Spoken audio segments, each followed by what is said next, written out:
Bueno, buenas noches para todos. Eh, Les pido disculpas, pero como les había mencionado, tengo otra clase antes de esta, entonces nos traslapamos un poquito. Esperemos unos 5 minuticos a que se unan más estudiantes. En el entretanto, yo voy relleno mi botellita de agua y ya continuamos.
Bueno, ahora sí, buenas noches para todos. Creo que ya podemos ir arrancando. Eh, Permítanme. Listo. Entonces, para el día de hoy, antes de, digamos, de que empecemos con los temas o que continuemos con los temas propios del curso, hay como un par de temitas administrativos que quiero que revisemos. Entonces, permítanme un segundo, ya les comparto pantalla y ya revisamos esto.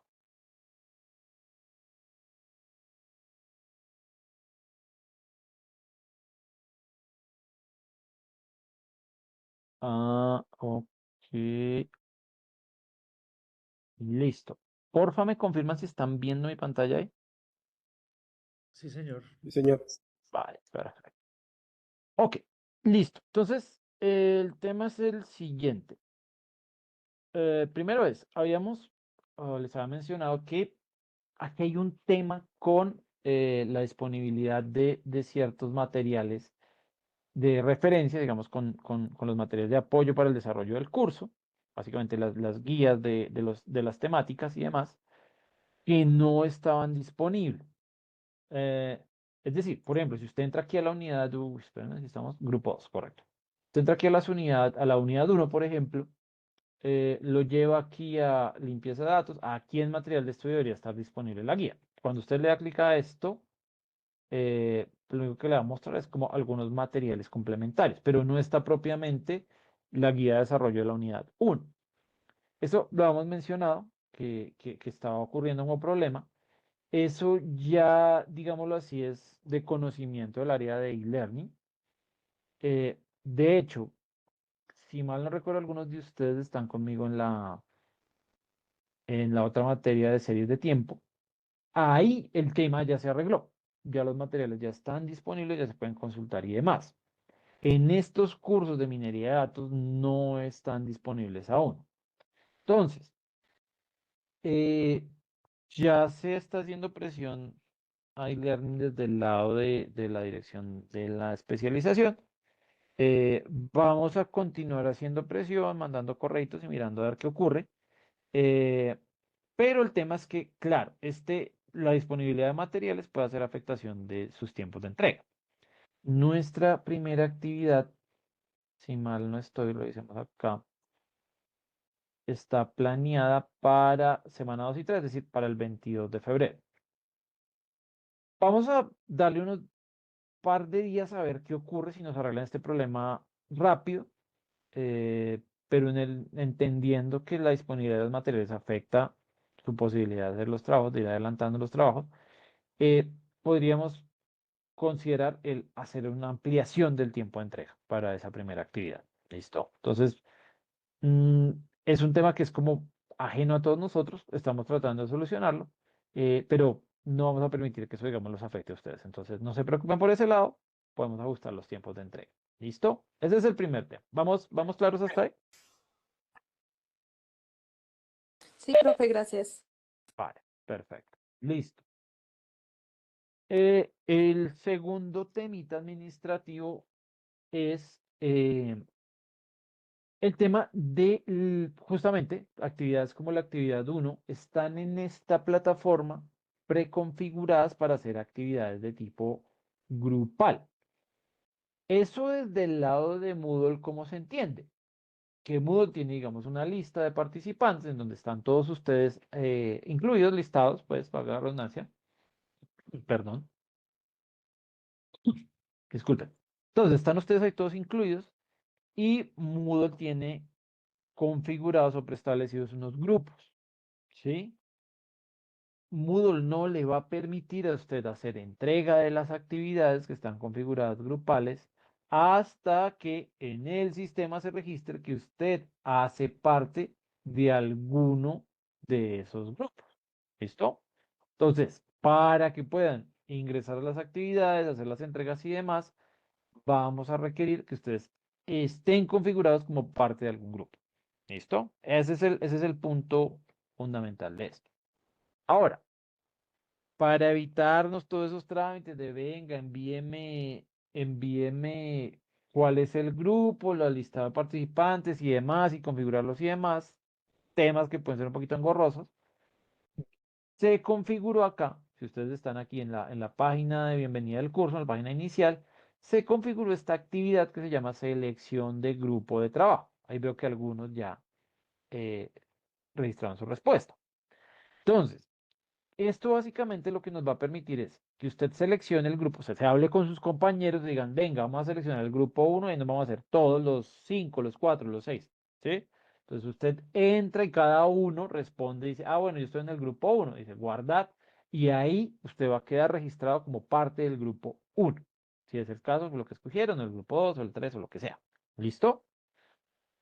Esa es la idea. Ahora, ¿cuál es la capacidad máxima? 6 participantes. Máximo 6 personas por grupo.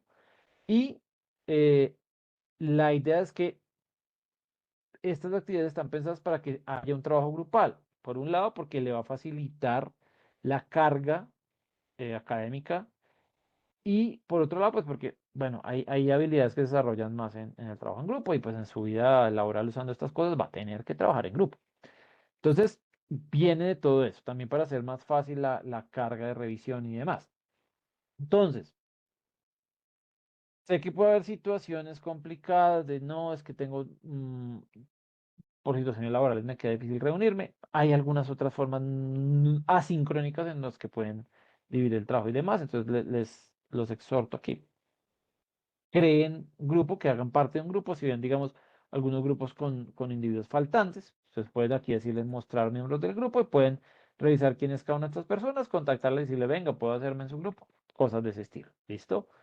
Eh, También adicionalmente porque hay una disponibilidad de solamente 7 grupos, entonces no podemos tener 25 grupos de a uno, ¿sí? Entonces hay 7 grupos, entonces debemos procurar agruparnos lo más que podamos. ¿Listo? ¿Vamos claros hasta ahí?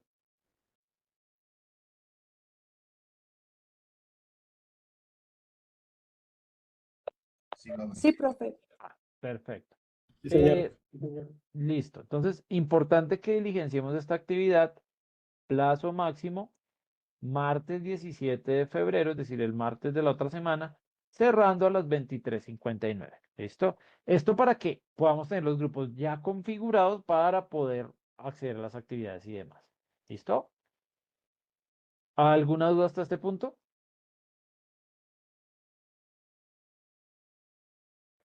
No, profe. No, no, señor. Perfecto, muy bien, listo. Entonces eran los dos temitas administrativos que tenía.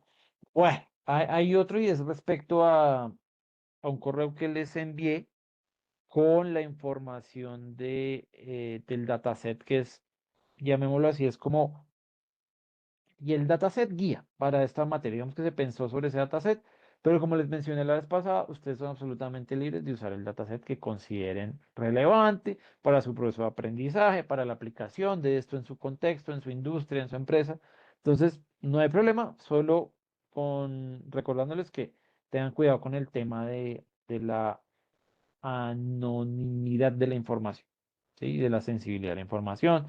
No usen por ahí cédulas de clientes reales. De pronto evitar esa data que pueda ser, eso se llama PIF, ¿no? Información personal identificable, creo que es. Entonces, evitemos todo eso. eh, yo sugeriría, de pronto, si van a usar datos de su empresa, también podrían evitar usar un nombre real de la empresa, poner nombre X, poner cualquier cosa para evitar, pues, usar, pues, todo el tema de confidencialidad. ¿Listo? Eh, Respecto a esa base de datos, les envié un codiguito de Colab para poder cargar la data. Entonces, ahorita le dedicamos un momentico a eso, para revisarlo y que todos estemos en línea con cómo visualizar esa data. Igual la idea es que hoy también empecemos a hacer un poquito de software, particularmente con algunas de los temas que vamos a estar revisando hoy. ¿Listo? Dicho esto, ya podemos empezar con nuestra temática del curso. Ahorita hacemos la pausa para lo que mencionaba de la base de datos. ¿Alguna duda hasta este punto? No, señor. Vale, perfecto. Ok, listo. Hablemos entonces un poco de dónde nos quedamos la vez pasada. Ahí deberían ustedes estar viendo mi presentación. ¿Es así? Sí, señor. Vale, perfecto. Sí, Muy señor. bien. Listo. Entonces, la vez pasada, bueno, hicimos como toda la presentación del curso, la revisión del plan del curso, todo este tema. eh, y empezamos a hablar un poquito sobre a lo que se refiere la minería de datos de manera general. Entonces, acordamos una definición que es básicamente esta que está acá, que esto se trata de que usted en un conjunto, en un volumen grande de datos, usted lo que está tratando de hacer es descubrir ciertos patrones, perdón, y identificar ciertas relaciones y extraer conocimiento útil para la toma de decisiones, ¿sí? Esto entendiendo que por el volumen de información con el que se trabaja, pues estos resultados y esta información relevante no está a simple vista. Hay que hacer todo un procesamiento para poder extraer información y obtener esa información relevante, como decíamos, al final de cuentas para tomar decisiones de negocio, decisiones informadas. ¿Listo? Entonces, esa es como la gracia de este asunto. Ahora, bueno, pues aquí hay varias cosas, o sea, dentro de los temas disponibles, o más bien dentro de los procedimientos, o como lo diríamos, como más que de los temas, es los metodologías, esa es la palabra. Las metodologías disponibles, pues vamos a contar con técnicas del lado estadístico. Vamos a encontrar también con algunas metodologías del lado de aprendizaje automático o aprendizaje de máquina o conocido muy famosamente como Machine Learning y también de temas de manejo de bases de datos. ¿Listo? Esa es como la idea general de lo que cubre la minería de datos basándonos en esta definición. ¿Listo? Siempre con el objetivo de hacer extracción de información para toma de decisiones. ¿Listo? Eso fue como una de las cosas que mencionamos y sobre el que hicimos mucho énfasis. Ahora, esta primera unidad, esta primera parte se llama preprocesamiento y depuración de datos. Eso, o la razón de que exista una unidad completa dedicada al preprocesamiento de datos es que la vida real trae, o digamos, por las situaciones propias de la vida real, del trabajo con datos, de la recolección de datos, de la forma en que se recolectan datos, eh, es muy raro que las bases de datos vengan limpias y listas para usar, ¿sí? Normalmente hay registros que vienen corruptos o están dañados o están faltantes o tienen algún problema. Entonces, normalmente una base de datos cuando usted la recibe y cuando va a empezar a hacer análisis, trae errores, trae valores faltantes, duplicados, escalas diferentes. Hay errores propios de la base de datos. Ya hemos dicho, aquí toca perderle el miedo al error porque el error es inherente al proceso de desarrollo estadístico y de ciencia de datos y de análisis de datos. Siempre hay errores involucrados. Va a ser imposible evitarlos, pero sí, con el adecuado manejo de las técnicas vamos a reducir por un lado la probabilidad de que esos errores se cometan y por el otro el efecto que pueda tener esos errores sobre nuestros resultados. Esa es como la idea. ¿Listo? Entonces, esta primera parte es fundamental porque en la medida que usted pueda preprocesar sus datos, limpiarlos mejor, eliminar esos errores cuando es posible o lidiar con esos errores cuando toca lidiar con ellos, eh, usted va a garantizar mejores resultados. De nada sirve que usted tenga un buen modelo, un buen algoritmo si a ese algoritmo le entra basura. No importa qué tan bueno sea el algoritmo o el modelo, si le entra basura, al otro lado va a salir basura. Si el input es basura, el output va a ser basura. Eso es ley natural. Entonces, hay que limpiar un poco el asunto, hay que arreglar un poco los datos para poder garantizar una calidad en los resultados y poder confiar en esos resultados. ¿Sí? Eso es de lo que se trata, que tomamos decisiones basadas en datos, pero si no puedo confiar en los datos y en los resultados, pues la decisión queda floja, digamos así, queda bailando, no hay peso para tomar esa decisión con confianza. ¿Listo? Esas decisiones cuestan dinero, esa es la realidad. Listo. Entonces, habíamos también hablado, perdón, borro acá todo esto para que no nos enredemos con tanto marca y tanta cosa. Eh, Habíamos hablado de tipos de datos existentes, o digamos, tipos de datos con los que usualmente lidiamos en nuestro proceso de minería de datos, en nuestros ejercicios, nuestros proyectos de minería de datos. Am, digamos que, creo que esto lo mencionamos brevemente, pero pues vamos a revisar con más detalle.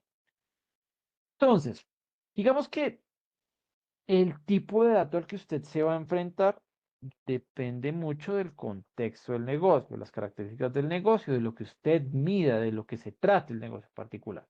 ¿Listo? Hay negocios muy especializados, muy particulares en el tipo de data que recolectan. Eh, en algunos sectores económicos, en algunos tipos de empresa, incluso está prohibido recolectar cierto tipo de información. ¿En qué sentido? Por ejemplo, cuando se habla del tema, digamos, por el lado de publicidad o por el lado de, sí, publicidad, pero por el lado, digamos, de económico financiero, de entidades financieras, donde se hacen ofertas particulares a algunos clientes, en términos, por ejemplo, de tasa o de condiciones especiales. No estoy muy seguro si aquí en Colombia, pero estoy muy seguro de que en Estados Unidos es así. Hay ciertas restricciones, que eso es lo como se llama, creo que es como políticas de préstamo justo, y es el no hacer ofertas particulares a ciertos sectores de la población. Es decir, que usted como entidad financiera tome la decisión de hacer una oferta especial cuando el cliente sea acaudalado, caucásico, de ciertas etnias en particular y hacerle una oferta diferencial a ese cliente. Y por el contrario, hacer una oferta menos favorable cuando el cliente es de grupos poblacionales vulnerables, minorías, con ingresos bajos. Ese tipo de cosas no se pueden hacer, están prohibidas, están muy vigiladas y tienen unos temas muy delicados de, digamos, de multas y de incluso temas legales. Entonces, a las entidades se les prohíbe recolectar información con esos fines. Incluso se hace mucha auditoría de los modelos que se usan para que se pueda garantizar que no estoy usando cuestiones como raza, sexo, ingreso, cosas de ese estilo que pueden llevarme a dar ofertas diferenciales a ciertos individuos. Entonces, todo esto viene a que hay sectores en donde hay información que es prohibida medir y que es prohibida usar. Entonces, depende mucho de la particularidad de cada sector, de qué información puede recolectar, de cómo la recolecta, de cómo la usa y de qué tipo de datos, pues justamente se pueden recolectar. ¿Listo? ¿Estamos claros hasta ahí? Señor. Perfecto. Entonces, aun cuando hay particularidades de cada sector, hay como ciertas generalidades que normalmente cubren lo que usted se puede enfrentar en su empresa, en su industria particularmente. ¿Listo? Entonces aquí tratamos de resumir algunas de esas generalidades. Entonces, por ejemplo, eh, datos de tipo numérico, que aquí a lo que se refieren es básicamente variables, columnas, si usted lo quiere ver así, en donde la variable que se está midiendo tiene una, o se puede relacionar con un número, se puede representar, quizás es la mejor palabra, representar con un número. Entonces, cosas como ingresos, edades, medidas, por ejemplo, pesos, tallas o estaturas, ingresos, deudas, todo lo que se pueda representar de una manera numérica. Ahí tenemos dos tipologías, es decir, dentro de esos números, usualmente lo que nos encontramos en el software o en nuestras herramientas de procesamiento es datos de tipo entero y datos de tipo reales o también se le llama flotantes.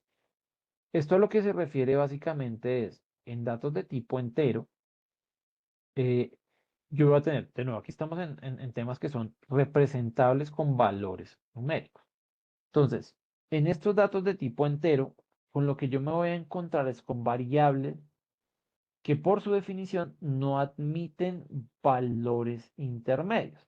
Normalmente, y los ejemplos más típicos de esas variables son conteos. Cuando yo estoy generando una variable que se refiere al conteo de algo, personas, animales, cosas, pero conteo. ¿Sí? ¿Por qué? Porque en ese tipo de variables, con lo que yo me voy a encontrar es con que eh, la cantidad de individuos que cumplen cierta característica o es cero, es decir, ninguno, o es uno, o es dos, o es tres, cuatro, cinco, seis, los que sean, pero nunca va a ser un valor intermedio. Es decir, yo no puedo tener 3.5 colaboradores dedicados a los procesos de gestión de la información, por ejemplo. ¿Sí? Siempre tengo o 3 o tengo 4. Entonces, entre el 3 y el 4 no hay un valor admisible. Siempre hay o 3 o 4. Se salta. Es decir, hay huecos en la información. No es posible obtener valores intermedios. Y eso es lo que usualmente ocurre con los conteos. ¿Sí? Son valores cerrados, son valores enteros. Puede haber algunas otras variables que tengan esas características. Por ejemplo, si usted da la edad en años cumplidos, o usted tiene 24, o tiene 25, o tiene 26, o 35, 37, pero pues por cómo está configurada la variable, pues no podría admitir algo como 24.5, por ejemplo. ¿Listo? Entonces, esos son el tipo de valor entero. Normalmente esos tipos de valores enteros, am, desde el lado de software, desde el lado del almacenamiento, son más livianos porque no tengo que lidiar con todos los decimales que tengan que guardar, ¿sí? Pero por otro lado están los valores reales. Estos valores reales, contrario a esto, sí admiten valores intermedios. Diga usted, una estatura es 1,57 o 1,75 o 1,85. Un ingreso, usted puede tener el ingreso en millones y decir como, bueno, son 1.5 millones o 2 o 3, perdón, 0.7 millones. Entonces, admite valores con puntos decimales, ¿sí? Ahí son los reales. Y estos, como decíamos, pueden consumir más recursos de almacenamiento porque pues tengo que guardar además los valores decimales. Depende de la precisión, qué tal usted quiera esa precisión del ingreso en millones con 5 cifras decimales, entonces son 3.75987. Por algún motivo lo está guardando así o por algún motivo lo requiere así. Entonces, ahí es un número que consume más recursos en el almacenamiento sobre todo. ¿Listo? Entonces, hay esos dos tipos de valores numéricos, o enteros o reales. ¿Vamos claros hasta ahí? Sí, señor. Vale, perfecto. Entonces, ahí el tema es, normalmente estos valores, pues bueno, salvo limpieza y demás, no dan mucha lidia porque la mayoría de nuestros algoritmos están diseñados para lidiar con valores numéricos, o sea, están definidos a hacer operaciones matemáticas en algún punto, ¿sí? A veces, pues, en la generalidad no son operaciones sencillas, o sea, no son sumitas, restas, multiplicaciones, pero quizás son cosas más complejas, procesos de optimización, aproximación de derivadas, aproximación de integrales, am, transformaciones de funciones, logaritmos, raíces cuadradas, cosas quizá un poco más complejas, pero que al final de cuentas puede que sí requieran multiplicaciones, si requieran sumas y si requieran números para operar. Entonces, la mayoría de algoritmos requieren que cuando la variable no es un número, se haga algunas transformaciones para poderlo convertir en número y poderlo procesar, ¿sí? No tenemos de momento algoritmos que teóricamente trabajan con el string, digámoslo así, con el texto. Hay que hacerle una transformación y llevarlo al número de alguna manera. ¿Listo? Entonces, ese caso, que son la siguiente tipología de datos, que son los de tipo categórico, es decir, aquí tenemos dos, vamos a encontrar dos cualitativos o dos de tipo categórico. eh, con esos vamos a encontrar que se van a hacer transformaciones, encoding para transformarlos en algún tipo de número y poderlos procesar. ¿Listo? Esos tipo de dato cualitativo que miden cualidades, pues básicamente es eso. Miden una cualidad del individuo, pero pues es una cualidad que no puede representarse de manera numérica, ¿sí? Yo no puedo asociarle un número y bueno, aquí puede haber una confusión. A veces sí se le puede asociar un número. El tema es que cuando yo le asocie ese número, tenga un sentido numérico, es decir, matemáticamente sea operable, tenga un sentido hacer operaciones matemáticas con ese número. Ese es principalmente el tema, porque yo le puedo poner un número por codificación, pero el tema es que conceptualmente opere como número y se puede operar como número. Funcione como número y se puede operar como número. Entonces, dentro de esas posibilidades de categóricos, valores categóricos, tenemos dos, como hemos dicho, unas nominales y otras ordinales. En cierto sentido, una más informativa que la otra. Entonces, las variables nominales son básicamente características que se pueden medir y que no se les puede establecer un orden. Esa es básicamente la diferencia. En los ordinales, como su nombre puede dar un poco la pista, hay un orden preestablecido, mientras que en el nominal no. Yo no puedo establecer un orden en la variable, o sea, no. Inherente a la variable no hay un ordenamiento, ¿sí? Eh, Algo de esto, porque recuerdo que algunos ya nos habíamos visto en análisis exploratorio, ahí hablamos de algo de estos temas. Entonces el tema es, con las nominales no hay un orden preestablecido, son normalmente cosas como, por ejemplo, el nombre de un individuo. Usted no puede decir que, bueno, eh, no sé, Daniel va primero que Johnny y Johnny primero que Johan, por ejemplo. Sí, pues usted puede decirlo, puede pensarlo, puede establecer un orden en su cabeza, pero no es algo propio de la variable que me permita establecer ese orden. Por ejemplo, también el color. Tiene una base de datos con colores de los carros vendidos. Bueno, sí, a mí me gusta más el verde que el rojo. Está bien, pero eso es arbitrario suyo. No hay una regla general en la variable que me permita decir, bueno, verde mayor que rojo o primero en orden que rojo. No hay algo que me permita decir. O por ejemplo el país, no, Colombia primero que el resto. No, pues es arbitrario, como decía. Es un orden que usted establece en su mente, pero que no tiene sentido eh, extrapolar a toda la variable. ¿Sí? Entonces, esos variables nominales no tienen ese tipo de características, no se puede establecer un orden. Por el otro lado, en las ordinales, sí hay un orden preestablecido en la variable. Eh, Ese orden viene como de las características propias. Uno de las clásicas es el estrato socioeconómico. Entonces tenemos estrato 1, estrato 2, estrato 3, estrato 4, 5 y 6.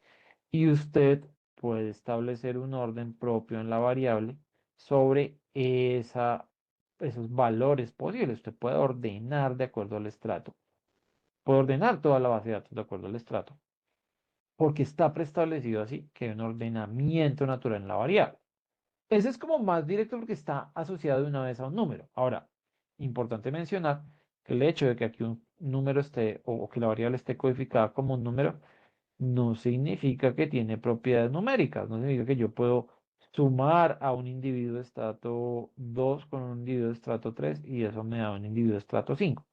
No hay características matemáticas que tengan sentido. O sea, operable es operable. O sea, yo puedo hacer esto en el software, decirle, venga, súmeme toda la variable de estrato, a ver cuánto me da. Y le da 555. Listo. ¿Qué significa eso? No tiene ningún significado. No tiene ningún sentido. Entonces, el hecho de que sean números no significa que sean numéricas las variables. Simplemente una codificación. ¿Es clara esa parte?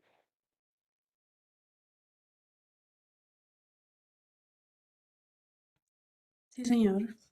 Perfecto. Listo, perfecto. Entonces, el tema es, puedo establecer un orden. Aquí, como decía, como está asociado a un número, está codificado como número, es más fácil. Pero hay otras que no son tan fáciles, que son igual no numéricos, que son string, que son un carácter, pero que igual yo puedo establecer un orden. Diga usted el ejemplo que tenemos acá, que es el nivel educativo. Entonces, no sé, usted puede Usted puede tener, por ejemplo, el nivel educativo medido como, bueno, primaria, secundaria, tecnólogo, técnico, em, profesional, creo, y posgrado. ¿Listo? Entonces usted puede establecer un orden y decir, bueno, va primero primaria, luego secundaria, luego tecnólogo, luego técnico, luego profesional y por último posgrado. Pues es que hay un ordenamiento propio de eso, porque pues bueno, esto tiene unos años de escolaridad, esto otros, a medida que voy moviéndome en este sentido, los años de escolaridad requeridos aumentan, entonces hay un ordenamiento propio de la variable, ¿sí? Eso está así preestablecido. Eh, digamos, el estrato socioeconómico es un buen ejemplo. Otro es uno clásico, que es cuando usted, pues a todos nos ha pasado que hemos tenido que llamar al call center de nuestro operador de internet, nuestro operador de telefonía móvil o de bueno, cualquier otro servicio. Usted llama para hacer alguna queja, reclamo, petición, lo que sea, y al final de la llamada solamente le dicen, venga, evalúe el servicio que recibió. Entonces, presione uno si la atención brindada fue mala, dos si fue buena. Tres, bueno, me faltó aquí posiblemente dos si fue regular, tres si fue buena, cuatro si fue excelente, por ejemplo. ¿Listo? Entonces, eso también tiene un ordenamiento propio, eso también es ordinal, porque pues si usted puso mala, es porque le fue peor que el que dijo regular y ese a su vez al que dijo bueno y ese a su vez al que dijo excelente. Entonces, hay una ordinalidad en la variable. ¿Listo? Eso es importante. Esos son nuestros dos tipos de dato categórico. Ahora, el cuarto tipo de dato, que quizás ese sí pueda ser nuevo para, incluso para los que revisamos este tipo de clasificación de variables en el curso de análisis exploratorio el semestre pasado, es el tipo booleano, bool o lógico. ¿Sí?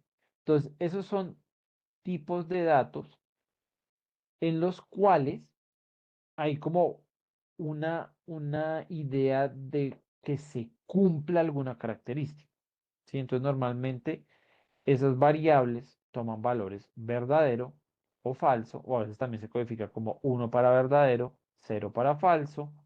eh, entonces, ese tipo de variables a lo que se refieren es que se cumple una característica. Entonces, usted busca, bueno, este individuo es cliente activo, bueno, no, o este individuo está registrado, sí.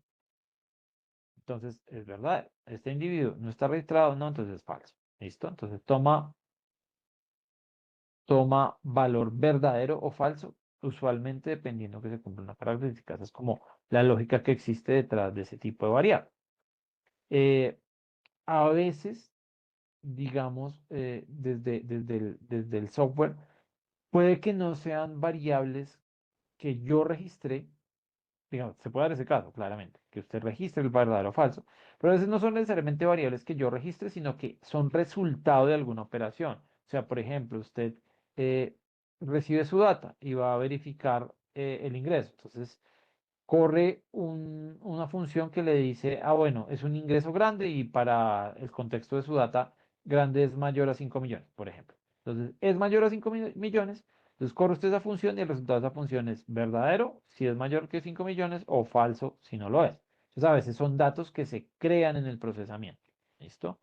Muy común en el software que se evalúe de esa manera, verdadero o falso. ¿Vamos claros hasta ahí? Sí, profe. Vale, perfecto.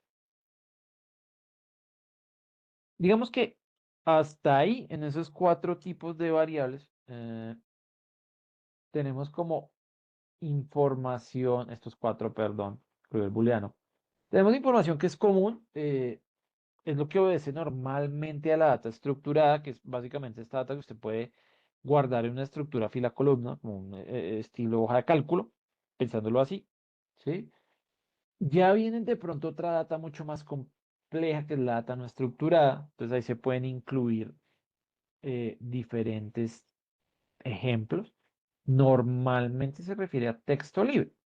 Entonces, información de texto, por ejemplo, que es información en donde usted lo que hace es, para un análisis, por ejemplo, registrar, digamos que puede ser los comentarios, eh, suponiendo que usted, digamos, su empresa se dedica a hacer aplicaciones, entonces, o desarrollo de software, entonces crea una aplicación. Entonces usted va allá a la tienda de Google, o la de iOS, a la Apple Store, o a la, se me olvida cómo es que se llama la de Google, Play Store, creo que es. Play Store y App Store. Entonces usted vaya y registra los comentarios que la gente ha dejado. Entonces dicen, esta aplicación es increíble, me cambió la vida, es lo mejor que me ha pasado. Listo, bien. Otras aplicaciones horribles, se demora 3 horas en cargar, perdí mi dinero, si es paga, por ejemplo, o perdí mi tiempo, si es gratuita. Entonces usted registra esos comentarios, extrae esa información de los comentarios y lo usa, no sé, por ejemplo, para un análisis de cómo es, de sentimientos, por ejemplo, cómo se siente sus usuarios con la aplicación, o qué se puede detectar de fallas que son recurrentes. em, por ejemplo, ese tipo de cosas. Em, o incluso descripciones de productos, digamos, usted está registrando características de, por ejemplo, celulares, que los necesita hacer un análisis. Entonces, bueno, que está la memoria RAM, que el número de núcleos, que procesador, que todo ese tipo de cosas. Usted puede extraer ese texto y hacer algún análisis con esa información. ¿Listo? Entonces, como ya un tipo de data un poquito más compleja porque va a requerir algoritmos particulares, porque recuerde que habíamos mencionado que normalmente con lo numérico es para lo que están diseñados los algoritmos, porque tienen funciones matemáticas como base. Entonces, a estos booleanos toca hacerles una transformación, a estos de texto toca hacerle unas transformaciones mucho más detalladas, mucho más específicas para poder transformar el texto en números y poderlos procesar de una forma que tengan sentido. Esto eso es lo importante, que las transformaciones que yo haga tengan sentido, que no introduzcan más sesgo o más error a un proceso que de por sí ya puede tener errores. ¿Listo? ¿Vamos claros hasta ahí? Sí, profe. Perfecto. Listo. Entonces, miremos algunos ejemplos. Uy, perdón, borramos todo esto de acá. Notas heredadas de la clase anterior. Listo. Ok. Creo que ya estamos. Un poquito más limpio. Entonces, habíamos dicho, bueno, tenemos un poquito más en detalle los ejemplos de los tipos de datos. Entonces, habíamos dicho, en numéricos podemos tener cosas como edades, ingresos, por ejemplo, temperaturas. Entonces, edad, dependiendo de cómo usted la mida, es un valor entero. Eh, claro, usted puede ponerse un poquito quisquilloso y decir, no, es que yo quiero la edad como, incluso como porciones decimales. Entonces, bueno, que si usted tiene 25 años y 3 meses, perdón, 4 meses, es como el 33% de un año, entonces es como 25,333, algo así. Puede querer. Pero pues normalmente para los análisis que se hacen con las variables de tipo edad, pues, normalmente lo hacen años completos, entonces se vuelve un número entero. ¿Listo? Con ingresos también depende cómo usted lo desee estructurar, cuál es el formato que quiere usar, pero eh, usualmente son números también enteros. Puede que usted quiera el salario, si es un tema, por ejemplo, de recursos humanos, quizá, o financiero, de pronto el salario incluidos decimales y demás tiene todo el sentido del mundo. Cosas ya, mediciones físicas, como por ejemplo temperaturas, medidas, tallas y demás, así, usualmente por los niveles de precisión, y bueno, la precisión de instrumento que se usa para medir, usualmente ese tema viene incluido con decimales. ¿Listo? Entonces es natural que se mida con valores decimales. Eh, por el lado de los nominales, pues hemos dicho cuestiones que no se pueden establecer como un ordenamiento propio. El rojo, el azul, el verde, el color, ese es un atributo que en realidad la preferencia no es algo arbitrario, depende de cada uno. No se puede establecer un orden, lo mismo por ejemplo el país. Eh, Por otro lado, los datos ordinales, habíamos dicho nivel educativo, primaria, secundaria, universidad, se puede establecer nivel de satisfacción, baja, media, alta, se puede establecer un orden. ¿Listo? En el lado de los de tipo o booleanos, pues si el cliente permanece activo en la base de datos o permanece activo como cliente en la base de datos, puede estar, pero activo como cliente, sí o no. Es decir, cumple la característica o no la cumple. ¿Tiene tarjeta? Sí o no, verdadero o falso. Entonces, hay una concepción lógica detrás de la variable y de lo que representa. Eh, ya en temas de texto, eh, bueno, eso se puede complejizar tanto como usted quiera. Nada más la extracción de la data puede ser bien compleja. Entonces, comentarios de los clientes, por ejemplo, descripciones de productos, incluso se hace mucho análisis de redes sociales. Por ejemplo, eh, tweets relacionados, bueno, creo que tienen otro nombre. Yo soy de los que se resiste un poco a llamarle X a Twitter. Como sea que se llamen, post, creo, no sé. Entonces, un comentario, un post en redes sociales, en Twitter, por ejemplo, o en otro tipo de redes sobre una marca en particular. Si digamos yo estoy trabajando para una marca en particular y quiero saber cuál es la posición que tiene la gente sobre la marca. Entonces, bueno, reviso el texto de los tweets y si se quejan mucho de la marca, si es una marca que genera cercanía, si la asumen de pronto con posiciones más de derecha políticamente o más de izquierda, o qué se dice de esa marca en particular, por ejemplo, en redes sociales. Mucho se hace en los tweets de Twitter. Eh, Aquí no somos tan fans de Reddit, por ejemplo, eh, pero más hacia el norte, Estados Unidos, Canadá, se usa mucho, se revisa mucho eh, y se analiza mucho las redes sociales al respecto de esa en particular, el análisis de redes sociales es también mucho am, con Reddit. Se me había escapado el nombre, con Reddit. ¿Listo? Entonces, todo ese tipo de análisis también son susceptibles. Esto incluso los comentarios, estos numerales, los hashtags que se usan en algunas publicaciones, por ejemplo en Instagram o en Twitter, incluso, también sobre eso se puede hacer algunos análisis. ¿Listo? Eso es como lo relativo al tipo de dato. ¿Vamos claros hasta ahí?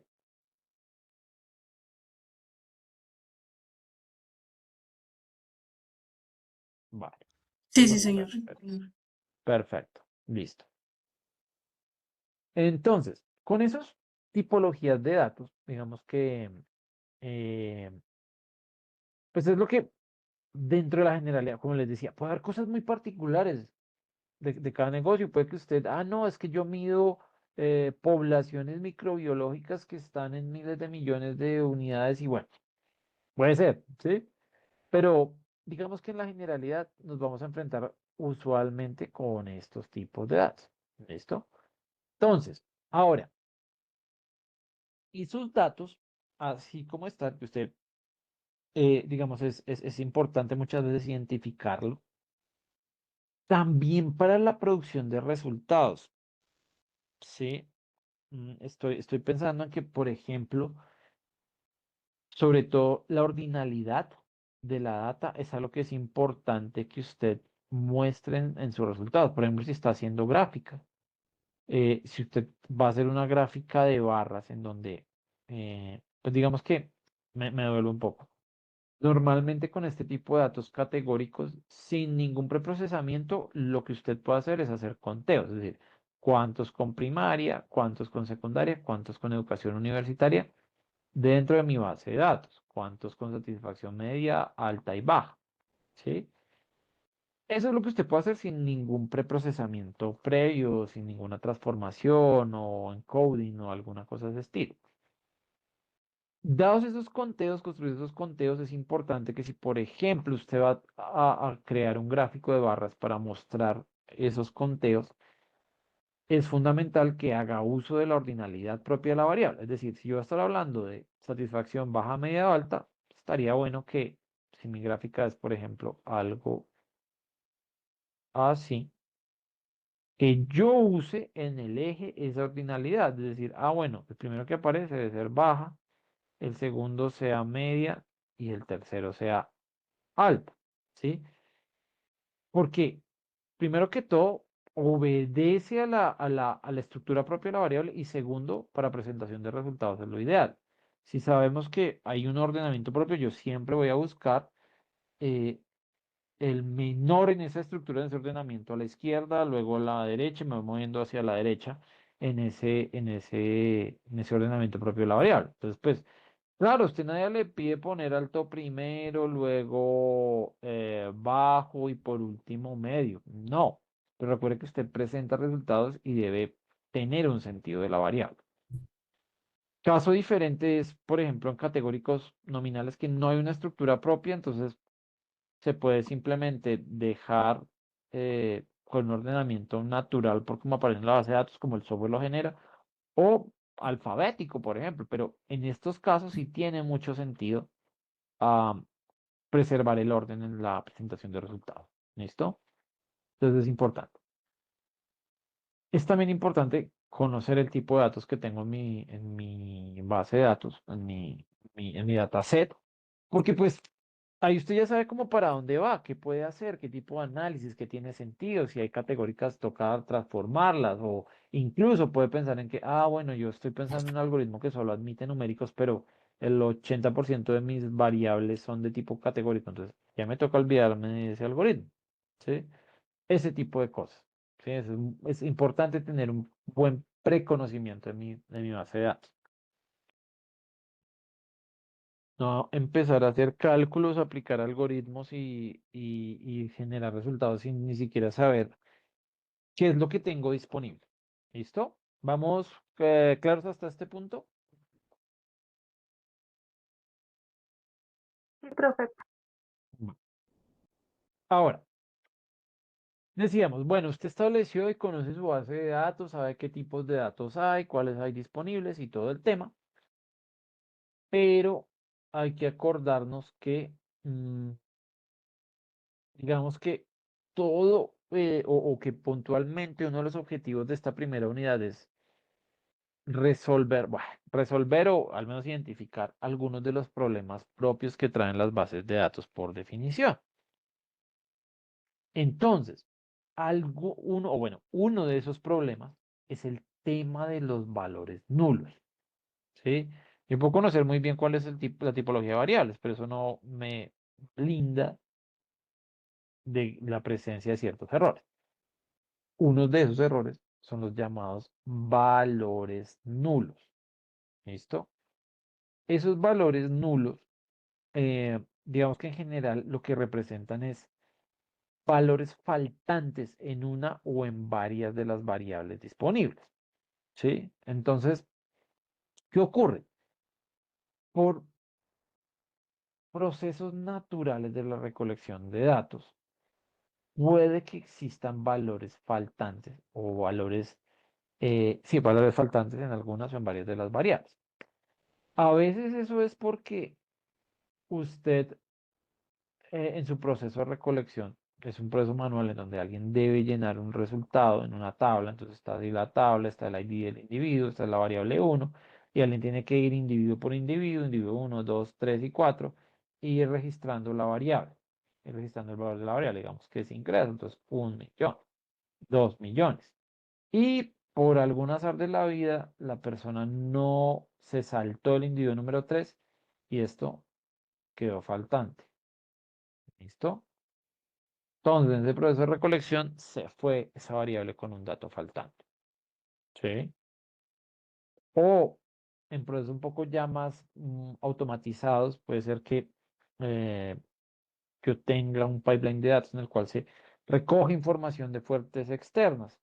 Y un día determinado en donde se hace la actualización, supongamos que se hace semanal los viernes, ese viernes una de las bases de datos tuvo un error, no estuvo disponible y el proceso no pudo recolectar datos de esa fuente. Se fue con datos faltantes para esa variable en particular. ¿Listo? Entonces, todas estas cosas pueden ocurrir, es normal que ocurran, puede llegar a ocurrir, claro, en la medida que esté más automatizado, revisado y se haga más frecuentemente un mantenimiento de los pipelines de datos, pues se puede reducir digamos, del chance de que eso ocurra, pero no estamos exentos de que pueda ocurrir. ¿Listo? Entonces, se pueden dar los datos atípicos. Usualmente depende del software, eso se representa con, o el software lo representa con NA, NaN o null, por ejemplo. Eh, como decía, puede verse a errores humanos o en la recolección de datos o en el proceso de recolección, o simplemente a veces es que no hay respuesta para esa variable, ¿sí? Simplemente no la hay, no existe. Entonces, ya vamos a ver algunos ejemplos. ¿Cuál es el problema de eso? Que esa información faltante puede ocultar, a veces no intencionalmente, pero puede llegar a ocultar características propias de la variable, valores posibles dentro de mi base de datos que al estar faltantes no puedo reconocer, no puedo identificar y no me permite tomar una buena decisión del lado de negocio. ¿Listo? O puede llevar a conclusiones erróneas. ¿Sí? El hecho de que no haya información disponible me puede generar ese tipo de conclusiones equivocadas. Diga usted, un ejemplo que se me ocurre ahora, en el cual esa información faltante pueda generar alguna conclusión errónea. Entonces, digamos que, supongamos que usted está recogiendo información de ventas en términos, eh, en términos, digamos, monetarios, es cantidad de ventas, total de ventas en millones de pesos. ¿Sí? Y resulta que usted tiene acá a sus clientes más importantes, ¿sí? Digamos que tienen su base de datos, un grupo de clientes que son los que más gastan. En el proceso de recolección, justo para esos clientes que más gastan, esos clientes top, digámoslos, se me fueron con valores faltantes. Para el resto de la población, sí tengo valores, está poblada la tabla, no hay ningún problema. Pero esa porción top de clientes, mis mejores clientes, no tiene información del total de compra. Resulta que usted procesa su base de datos así, sin hacer una revisión de los faltantes, y toma un promedio, toma un valor, hace un reporte y genera un resultado. Entonces dice, ah, bueno, mi número promedio de valor de ventas está alrededor de, mensualmente, digamos, 30 millones de pesos. ¿Listo? Y usted genera conclusiones, entonces como ponerlo, uy, estamos bajitos en ventas, nos toca invertir más en publicidad, por ejemplo, para poder vender más. Pero resulta que usted dejó por fuera los que más aportan a ese valor total de ingresos. Entonces tomó la decisión de hacer un aumento en el gasto de publicidad, cuando en realidad si hubiera revisado que el proceso está dejando por fuera a los clientes top, que no está alimentando la data de esos clientes top, y si hubiera revisado y ajustado, esto eran 100 millones. Y ya con ese valor nuevo, ya no estamos bajitos en ventas, ya no era necesario invertir más en publicidad y se tomó una decisión equivocada por la presencia excesiva de nulos. ¿Sí? Ese tipo de cosas pueden ocurrir. ¿Es claro hasta ahí? Sí, sí, señor. Perfecto. Muy bien. Am, ahora, el tema con los nulos es, siguiendo este ejemplo, digamos que el top, los clientes top están sin valor. Resulta que usted, antes de tomar decisiones, antes de hacer cálculos, se puso a revisar la data y dijo, venga, miremos a, por decir algo, usted, que digamos que eso ocurre, cuando usted trabaja mucho en una base de datos, empieza a ganar cierto expertise en esa base de datos y puede identificar cosas más fácilmente. Entonces usted dice como, venga, revisemos al cliente 1, 2, 3, que yo sé que ese es uno de nuestros clientes top, y revisemos cómo están los ingresos, las ventas para ese cliente en particular, cuánto nos compró este mes. Entonces usted va y revisa y encuentra que ese cliente está con un dato faltante. Usted puede decir, bueno, puede pasar que algún cliente no compró nada y el proceso automáticamente le pone el NA, el dato faltante. pero yo sé que el cliente 1, 2, 3 es el de los mejores clientes, todos los meses compra y compra en grandes cantidades, entonces que esté un valor faltante para ese cliente está raro. Entonces usted va y se devuelve y encuentra el proceso y revisa su pipeline, el proceso de extracción y se da cuenta que hubo un error en cómo se están poblando las bases de datos. Entonces, vea, es que aquí hubo un problema, no se están haciendo, hay un error, toca hacer lo que se llama un backfill, que es como llenar fechas anteriores de data que está faltando. Entonces usted arregla el proceso, identifica cuál es el error, lo arregla, lo resuelve, empieza a hacer el backfill, rellena otra vez los datos. Ya esto no es NA, sino que ahora sí hay datos disponibles, vuelve y calcula, y esto ya no eran 30, sino eran 100, y listo, arregló el problema y no hay lío. Ahora, el tema es cuando no es identificable esos valores faltantes, la razón de por qué ocurre, ¿sí?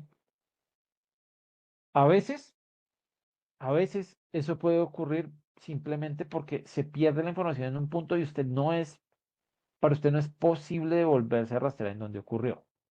Ah, a veces, por ejemplo, cuando usted está en ensayos de laboratorio o, digamos, ese tipo de análisis en donde eventualmente puede ocurrir que alguna muestra se dañe, eh, simplemente se dañó y se perdió la data y no hay nada que hacer. Y de pronto usted necesita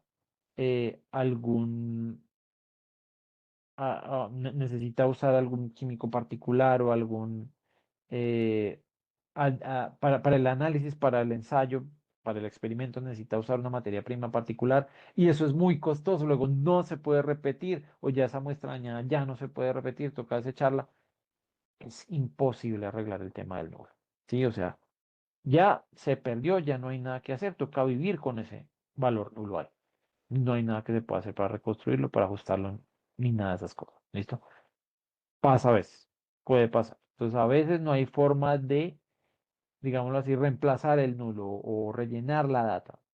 Simplemente ocurre, ¿sí? Y son situaciones comunes. O suponga usted, otra que puede ocurrir es, bueno, usted decidió hacer una encuesta para recolectar información de sus clientes a nivel país. Ah, Se gastó 100 millones de pesos para hacer esa encuesta y recolectar la información.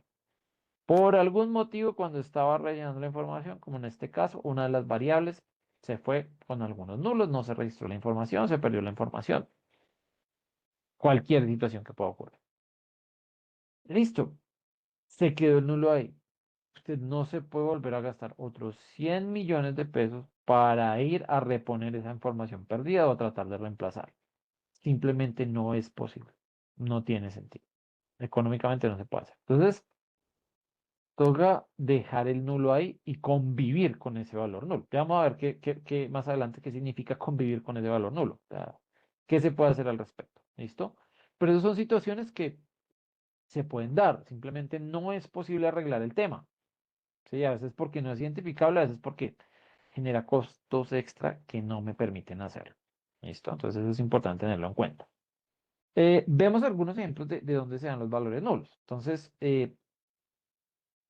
por ejemplo, esos sistemas de monitoreo ambiental, que usted vea como esas estaciones que a veces, que parecen como unas plantas eléctricas blancas que a veces tienen el IDEAM puestas en algunos puntos particulares de la ciudad o de la sabana o incluso sí, del departamento para registrar ciertas variables, por ejemplo, temas de pluviometría, el tema de la cantidad de lluvia, o para registrar temas de calidad del aire, del porcentaje de CO2 en el aire, porcentaje de nitrógeno, de todas esas cuestiones. Ese tipo de estaciones ambientales recolectan datos en general de manera muy, con una cadencia alta, digámoslo así. Cada corta cantidad de tiempo se recolectan datos. Suponga que una de esas estaciones en algún momento eh, se quedó sin batería o la planta que la provee tuvo una falla y no puedo registrar datos para una franja específica de tiempo. Entonces, cuando usted recibe su data, en esa franja específica de tiempo no va a haber información. ¿Listo? Va a estar eso lleno de valores nulos. Entonces ahí tiene usted una falla que ni modo. O sea, ¿cómo va a poder usted reconstruir un instante particular del tiempo? Más si de pronto ha pasado mucho tiempo. Si digamos se hace la recolección de datos, eso se registra, pero se hace la revisión de datos una vez al mes. Y eso pasó a principio de mes. ¿Cómo hace usted para reconstruir eso? Es imposible, para reconstruir condiciones ambientales particulares en un punto del tiempo. ¿Sí? Entonces no es tan sencillo. Ahora, eh, ese es un error que se puede dar, digamos que es muy difícil de evitar, pero a veces son cosas propias de la naturaleza de la recolección de datos, del cliente, de la persona o del individuo del cual se recolectan datos. Recordemos que hablamos de individuos porque no siempre son personas, a veces son animales o cosas. Cuando usted genera información, por ejemplo, de acciones, pues usted no lo mide sobre una persona, sino sobre la acción de esa empresa, que es como un objeto. Entonces, en general, individuos. Entonces, usted le pregunta a sus bases de datos de individuos, de clientes, por ejemplo, el número de teléfono. Y algunos dicen, ay, no, yo no le voy a dar esa información. No, qué, qué fastidio para que después me estén llamando. Pues no registra la información. Entonces ahí usted va a encontrar valores nulos. O simplemente digamos que uno de los campos es línea fija. Y pues gran porcentaje de la población ya no usa líneas fijas. Entonces usted se va a encontrar ahí con muchos nulos o valores faltantes. ¿Listo? Entonces es natural que ese tipo de cosas ocurran. ¿Vamos claros hasta ahí? ¿Alguna duda hasta este punto?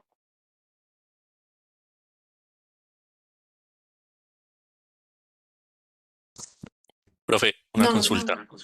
Señor.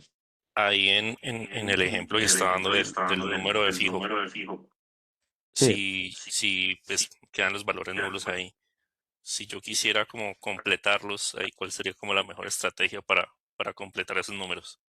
Ya ahorita vamos a hablar de estrategias de imputación, pero con ese tipo de información, como si lo que estoy buscando es una forma de contactar al cliente, ahí se vuelve complicado, porque digamos que la mayoría de estrategias de imputación lo que buscan es primero hacer uso de metodologías numéricas.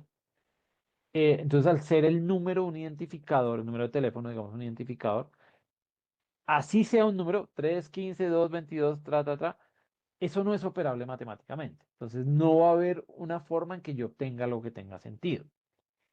A veces lo que se hace, ya digamos desde el punto de vista de generar o tratar de completar información faltante, lo que se hace a veces es generar una muestra, digamos, claro, no va a tener cobertura sobre toda la población, porque eso resulta costoso.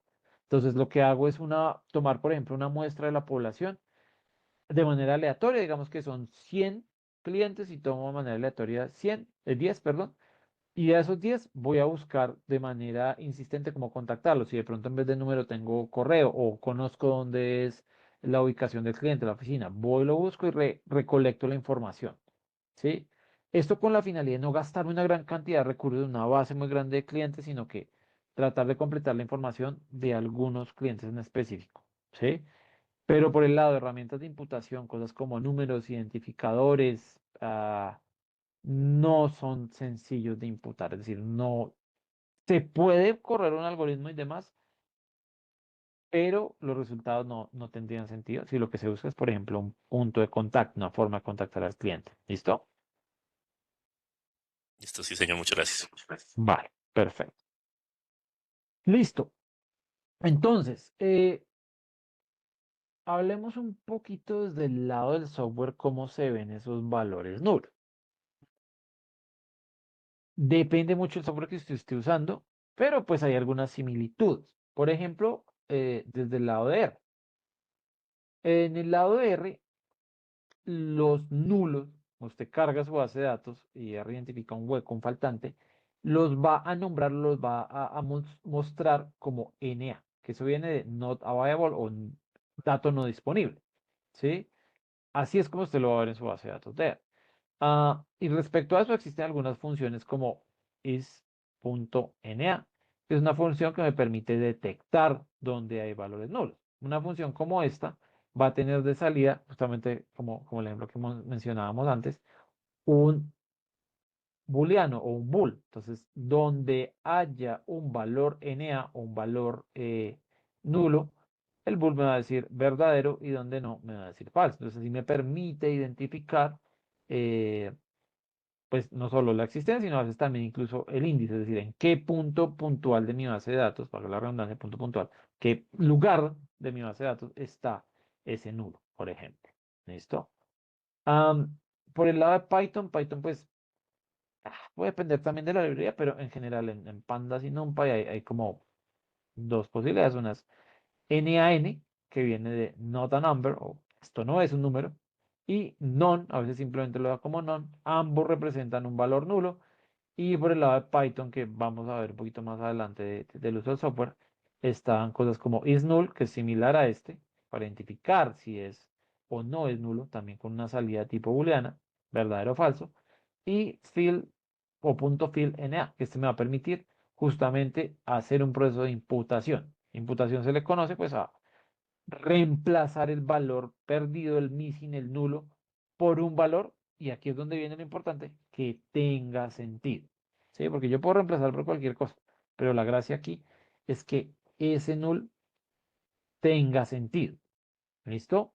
A ver, y es importante detenernos ahí.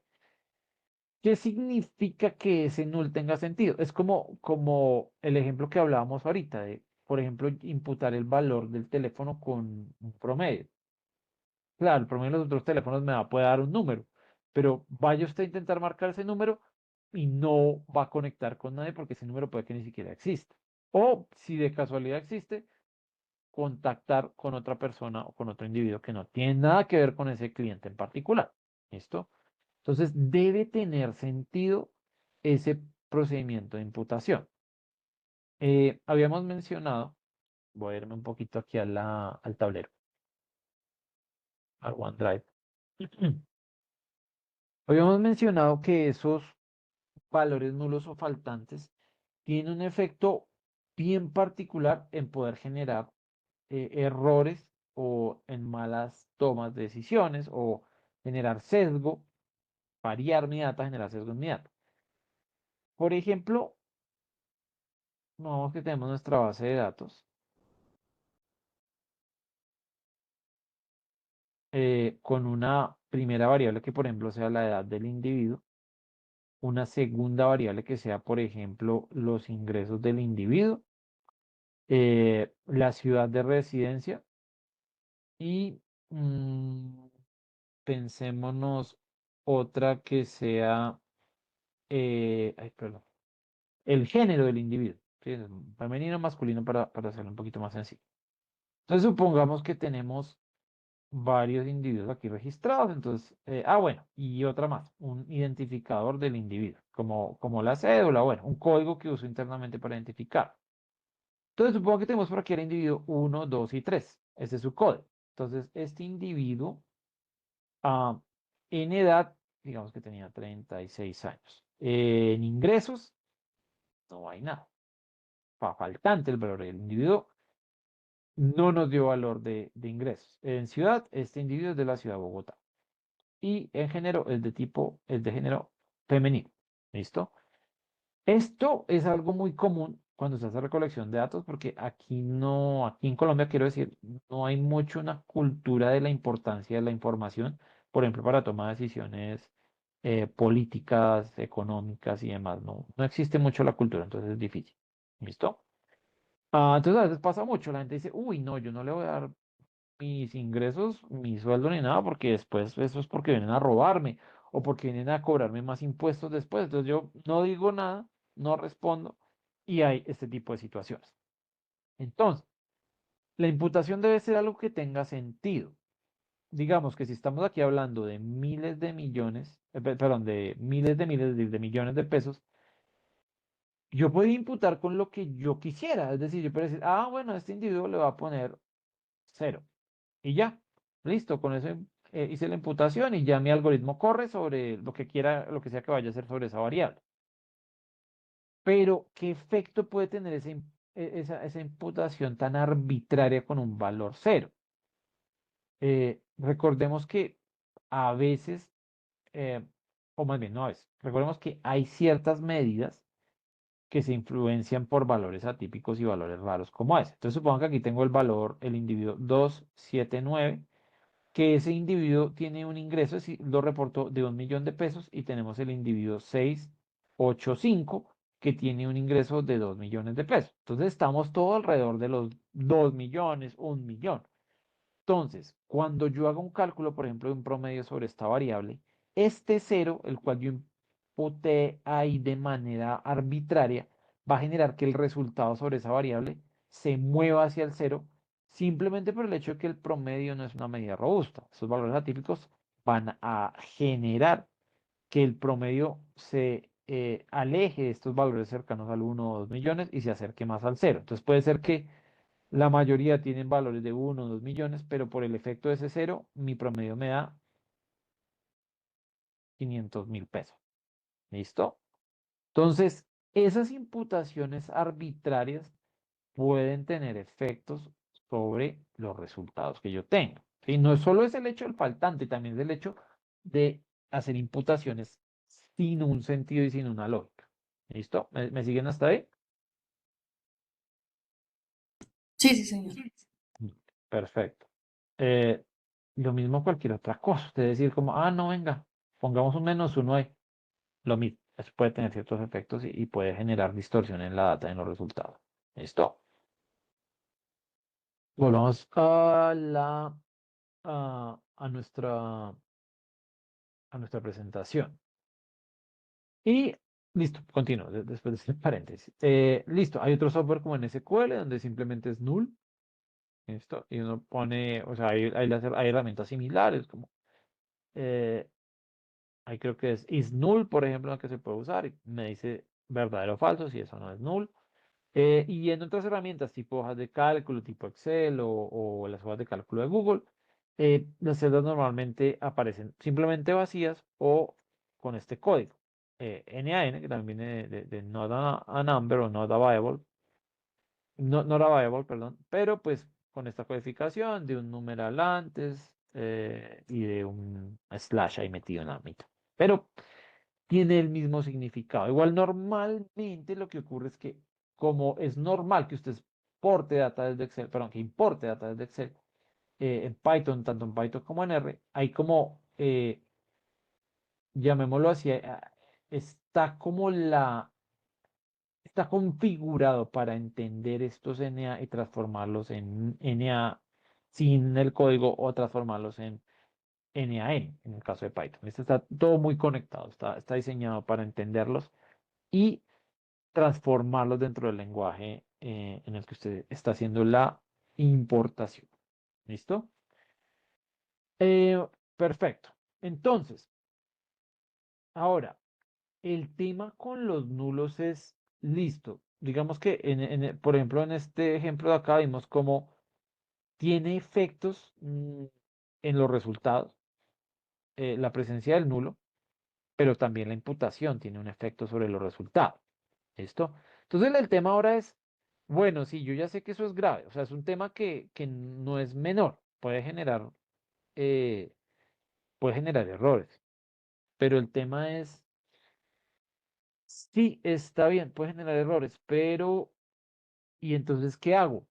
Porque, claro, como en el ejemplo que veíamos de estos clientes top, que yo me puedo volver y solucionar y demás, pues listo, el tema es, vaya, arregle su pipeline de datos, haga backfill, arregle el tema y ya estamos. Pero cuando no, cuando se dañó la muestra, no puedo replicar el dato, no puedo ir a gastarme más plata recolectando información. ¿Qué hago cuando ya los datos nulos son inevitables? ¿Listo? Entonces, ahí digamos que hay como tres estrategias, llamémoslas así. El primero, y es como la más fácil, la más natural, es, bueno, pues entonces quítelo, elimine ese valor nulo, quítelo y ya estuvo. ¿Sí? ¿Cuál es el problema? Eso es posible y eso tiene sentido. Primero, por un lado, esto, que haya pocos datos faltantes, ¿sí? Y por otro lado, esto de que no sean críticos, ya hablamos de qué es eso de que no sean críticos. Entonces, que haya pocos datos faltantes es que, digamos que usted tiene aquí su base de datos y tiene su ID y tiene su variable 1, llamémoslo así. Puede ser un ingreso. Entonces, para algunos individuos esa variable está poblada, es decir, tengo mis valores. Para otros va a estar con nulos, con NA. Y listo, usted dice sí, bueno, si de pronto en esta variable yo tengo unos 3 o 4 NA, pues listo, no hay problema, los elimino y ya, eso no va a haber mayor pérdida de información. Uno o dos de, digamos, 1.000.000 o incluso 100, no es grave, podemos eliminarlos. Tema es tranquilo, ¿listo? Pero ¿qué pasa si la cuestión es al revés? Si la mayoría son NAs, diga usted, yo tengo un 80% de missing de NAs de faltantes y solamente un 20% de data disponible. Entonces, ¿qué hago? Elimino el 80%, es decir, de 100 elimino 80, de 1.000.000 elimino 800, me quedo solo con 20 en el primer ejemplo o con 200 en el siguiente ejemplo. No tiene mucho sentido hacer eliminación en esos casos. ¿Listo? Eh, Así que hay que tener mucho cuidado con el tema de eliminación de registros, porque además puede que yo me quede con muy poca data, si pierda demasiada data, ¿sí? En un caso tan crítico como ese, quizá ah, lo mejor es descartar esa variable, ¿sí? No tiene sentido usarla porque está muy, digámoslo así, se corrompió mucho la data para esa variable en particular, ¿listo? Ahora, ¿qué significa que no sean críticos? Por ejemplo, este ejemplito que mencionábamos de mis clientes top, ¿sí? Entonces, bueno, todos los clientes top tienen NA. Bueno, suponiendo que no podemos arreglar el tema. Como decía, siempre si es arreglable, hay que arreglarlo. Pero suponiendo que no se puede arreglar el tema. Mis clientes top, yo, bueno, pues elimínelos, porque pues de pronto no son tantos, de pronto, qué es lo que curiosamente siempre ocurre, es el efecto Pareto, que el 20% de los individuos genera el 80% de las ganancias o el 80% del ingreso. Entonces, puede pasar eso, que mi clientes top sean solo el 20%, es decir, no es un tema de que sean pocos en este caso, sino que son relevantes. Entonces, bueno, elimínelos, quite ese 20%, nos quedamos con el 80%, estamos muy bien. No, pero es que resulta que para el análisis esos son los clientes que más aportan, los que más generan ingresos. Entonces, no es posible simplemente descartarlos del análisis, porque sí son críticos, sí son fundamentales para el análisis. No los puedo ir descartando así porque sí. ¿Me siguen hasta ahí?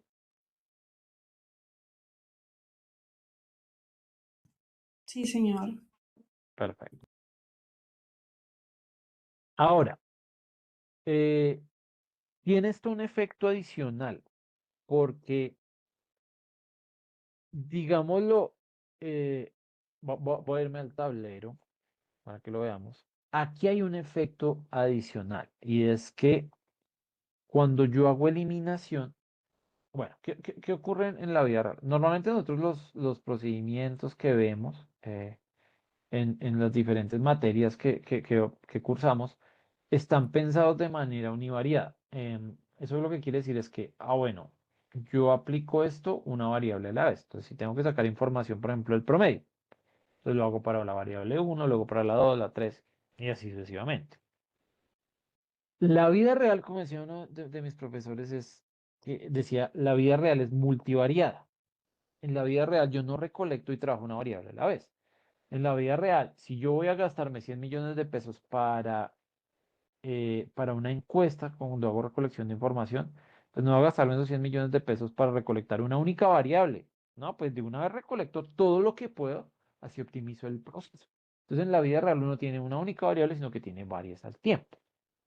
Entonces, ¿cuál es el problema? ¿Cuál es ese efecto de multivariado eh, en una eliminación de datos? Habíamos dicho que mi individuo 1, 2, 3 tiene un dato faltante en el ingreso. Entonces yo digo, Bueno, es uno solo, lo voy a eliminar. Cuando yo hago la eliminación la hago de toda mi base de datos, ¿sí? Porque claro, yo lo puedo eliminar, usted me puede decir, ay, pues lo elimina nada más de ingreso, pero vea que tiene datos en lo otro. Sí, pero cuando yo ingrese esto, por ejemplo, en un algoritmo, no me puede quedar la base de datos desbalanceada. Es decir, si aquí son un total de 100, no me puede quedar una columna con 99 y las otras, el resto con 100. ¿Sí?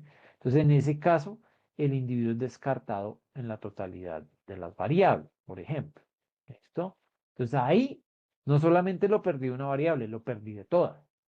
Y suponga que ese efecto se puede replicar. Entonces, por ejemplo, el individuo 279 sí tiene edad, sí tiene ingreso, sí tiene género, pero lo que no tiene es ciudad. Entonces, igual, a este también me toca eliminarlo. Entonces, ya no solamente eliminé uno, sino que fueron dos. ¿Sí? Entonces, esa eliminación tiene un efecto también sobre las otras variables, justamente porque no puedo trabajar con bases de datos desbalanceadas. La mayoría de algoritmos no me va a permitir ese desbalance. ¿Listo? Entonces, hay que tener cuidado con que se elimina. ¿Claros hasta ahí?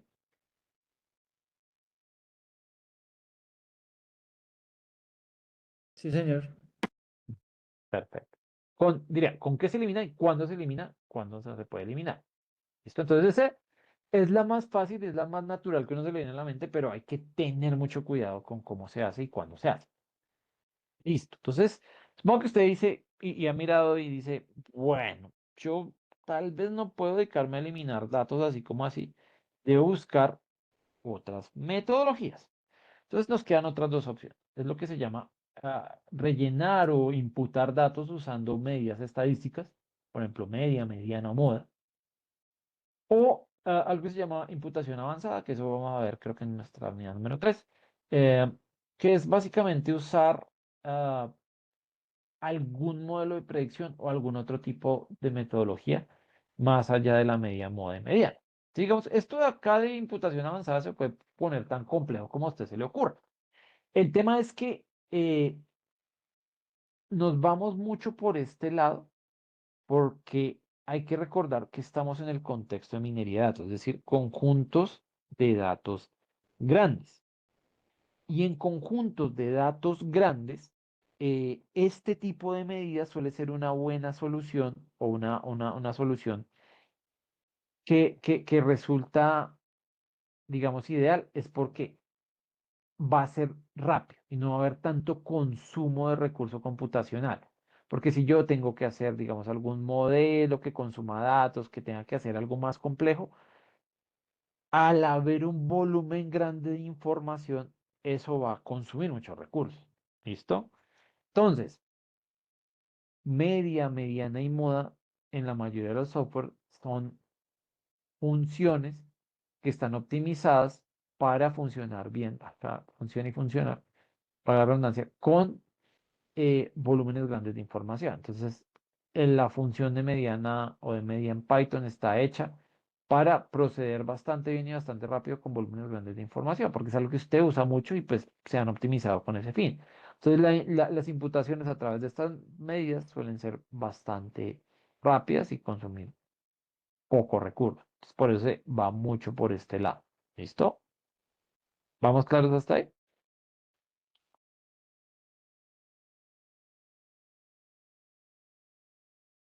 Sí, Adriana, cuéntame. Profe, me queda la inquietud de uno cómo elige si sería la más adecuada la media o la mediana o la moda. O sea, ¿qué lo Listo. define para elegir? Perfecto. Entonces, empecemos por el descarte entre estas de acá. Digamos que el primer descarte que yo podría hacer es, media y moda viven en un grupito juntas, perdón, media y mediana, me disculpo, media y mediana viven en un grupito juntos y moda en otro. ¿Listo? ¿Cuál puede ser el primer descarte? Devolviéndonos aquí un poquito a nuestra tipología de datos. ¿Sí? ¿Qué ocurre con las variables de tipo categórico o de tipo cualitativa? Como son valores, caracteres que no tienen asociación numérica y que si de casualidad es posible ponerles un número, no tiene sentido operarlo de manera matemática. Entonces, yo de una vez con variables cualitativas o categóricas eh, es decir, este tipo de acá, categóricos cualitativos, sean nominales o ordinales, yo de una vez descarto media y mediano, ¿sí? Porque decía, puede ser que haya un número asociado, puede ser que esté codificado como número, pero ese resultado que yo voy a obtener de calcular una media o una mediana no tiene sentido, no es interpretable. Entonces, de una vez descarto eso. Entonces, todas las que son de tipo categórico o de tipo cualitativo, yo las voy a reemplazar o las voy a imputar a través de usar moda, que es básicamente el dato más frecuente. ¿Listo? Volviendo a uno de estos ejemplos de acá. Por ejemplo, a este individuo 79 que le falta la ciudad, y al ser la ciudad una variable cualitativa, si por ejemplo el 80% de mi población, por supuesto excluyendo los faltantes porque eso no tengo información, viene de Bogotá y solo el 20% viene de otras ciudades o municipios, pues lo más probable es que este individuo 279 también sea de Bogotá. Luego ahí yo puedo usar el dato más frecuente o moda para imputar ese valor. Y seguramente no va a tener un efecto grande, no va a generar un sesgo grande porque la mayoría de la población viene de ahí. ¿Sí? Entonces, esa estrategia es la ideal con variables de tipo cualitativo. ¿Listo? ¿Vamos claros hasta ahí?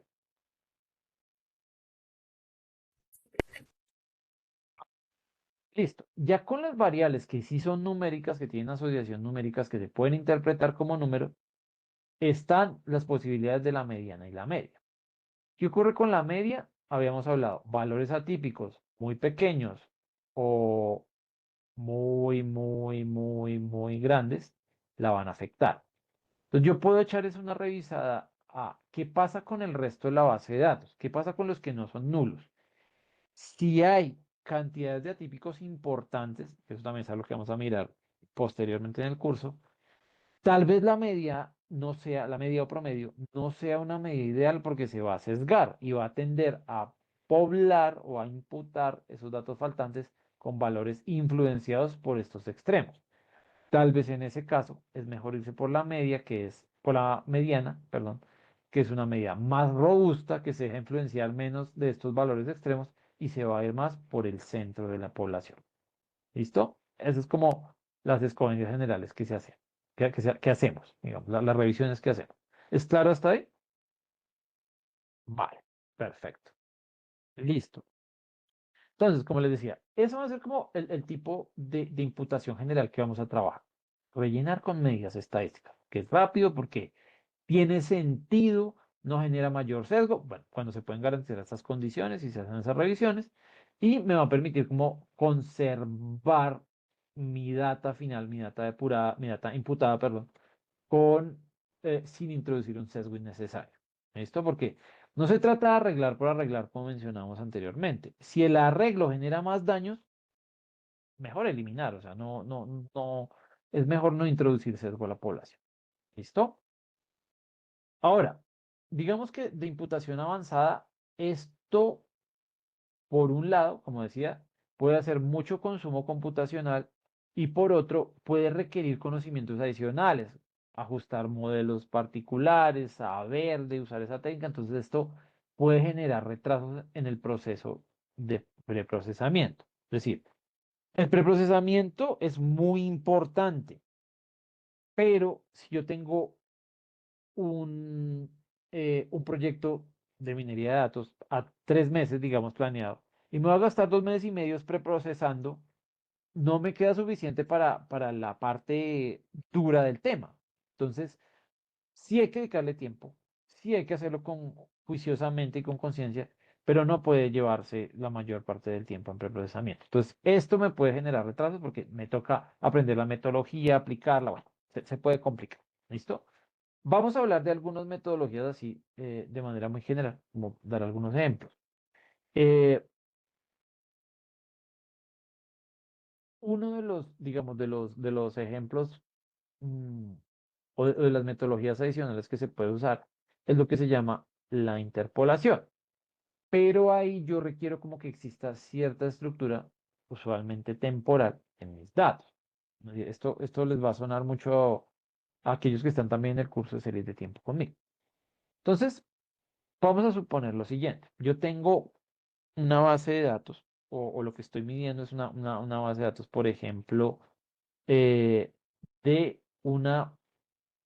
mi población de clientes. O bueno, no, hagámoslo así, como el ingreso percibido, eh, el ingreso que he percibido de un grupo de clientes. Entonces, digamos que esto va así a través del tiempo y resulta que hubo un día, por ejemplo, el 12 de febrero, en donde se perdió la data. No hubo data ese 12 de febrero. ¿Listo? No tenemos data para este día particularmente. Después ya, es decir, tenemos data hasta el 11 de febrero y volvemos a tener data del 13 de febrero en adelante. Entonces, suponiendo que esos lugares temporales ya los hayamos observado. Entonces, ¿qué ocurre acá? Vamos a este ejemplo un poquito más así. Ya. Entonces, perdón, este es el 13 de febrero, está por acá, de aquí en adelante. Listo. Entonces, ¿qué ocurre acá? Perdí la información del 12 de febrero, que digamos que, bueno, parece ser un solo dato, pero para el análisis quizás es importante porque es cercano a San Valentín, digámoslo así. Entonces, necesito saber ese dato, necesito hacer imputación de ese dato. Resulta que el 11 de febrero tengo 120 millones en ventas y el 13 de febrero tengo 140 millones. ¿Listo? Como hay una estructura temporal, como estoy midiendo esto a través del tiempo, yo lo que esperaría es que en general, en un periodo tan corto de tiempo como lo es un día, mi variable no cambie tanto. Es decir, si estoy alrededor de los 120 y los 140, pues en realidad debería ser poco probable que el 12 de febrero yo tenga ventas de 1.500 millones, por ejemplo. ¿Listo? Sobre todo porque si es un efecto de un pulso o algo que ocurre puntualmente porque es cerca de San Valentín, pues esperaría que continuara los días restantes, no que se apagara de una vez y volviera a niveles similares del 11 de febrero.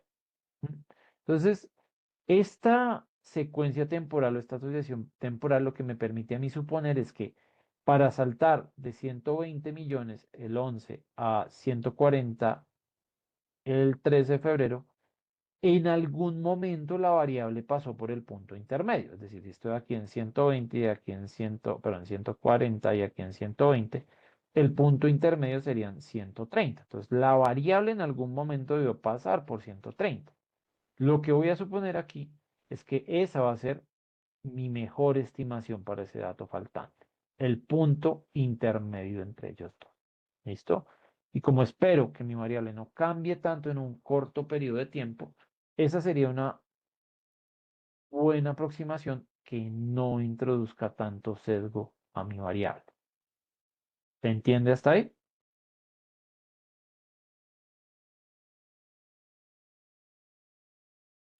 Sí, sí, señor. Perfecto. Ahora, la falla de esto es que debo garantizar algún tipo de asociación temporal para poder, digámoslo así, hacer esta imputación lógica, ¿sí?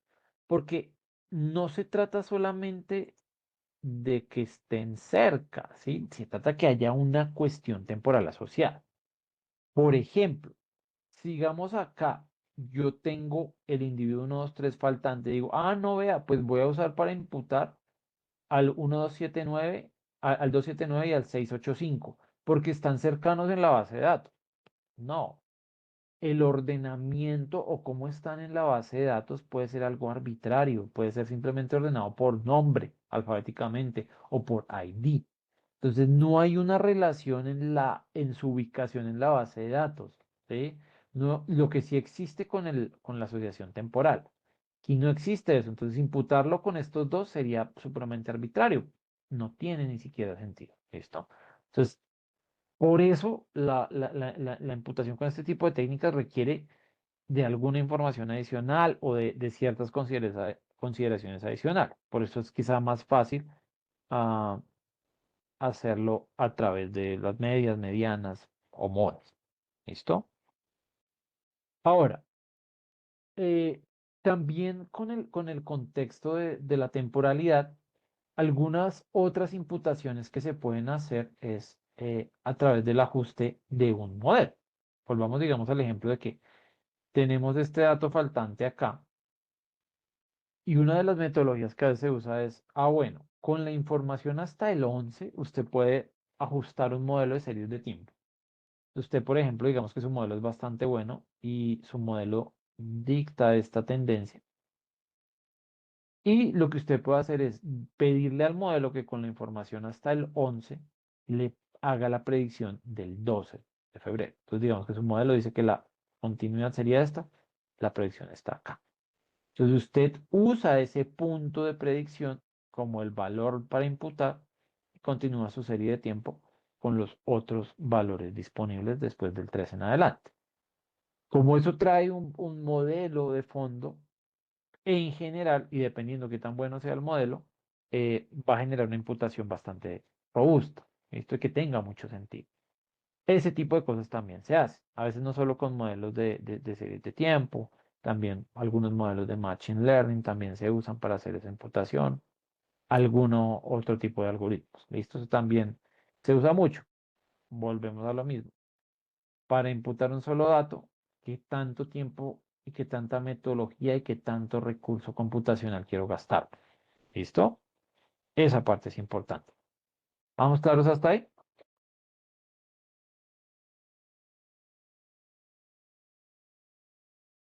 Sí, sí, señor. Vale, perfecto. Listo. Entonces, como les decía, nos vamos a estar moviendo también por el lado de estas imputaciones un poco más sencillas, media, mediana y moda. Entonces vamos a estar revisando cómo podemos hacer ese tipo de imputaciones.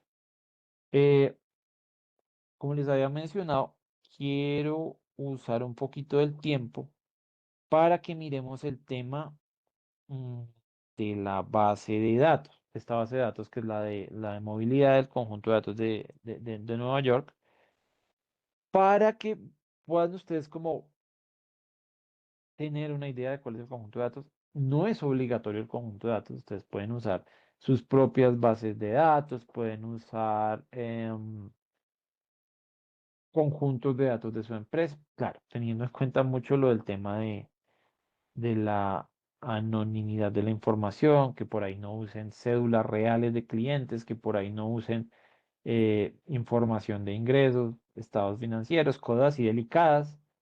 Recomendación también sería usen nombres ficticios de la empresa, cosas de ese estilo, ¿listo? Pero quiero que dediquemos un poco de tiempo a eso, a revisar el tema de la base de datos, sobre todo la importación, porque, permítanme, ya les vuelvo a compartir pantalla, porque, bueno, digamos que puede tener su truco, porque esa data que les envié está en formato, un formato que se llama Parquet, ¿listo? Que a veces con volúmenes grandes de información suele optimizar el proceso de carga, puede ser más rápido, ¿listo? Entonces, es algo quizá diferente a lo que hemos venido usando, entonces, o a lo que ustedes pueden haber usado, entonces quiero dedicarle algo de tiempo a eso. A ver, permítanme un segundo, ya les comparto pantalla. A ver.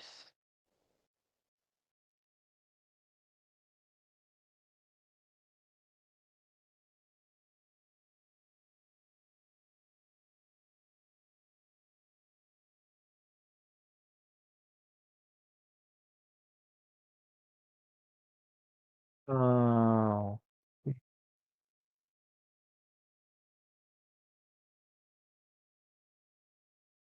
tema.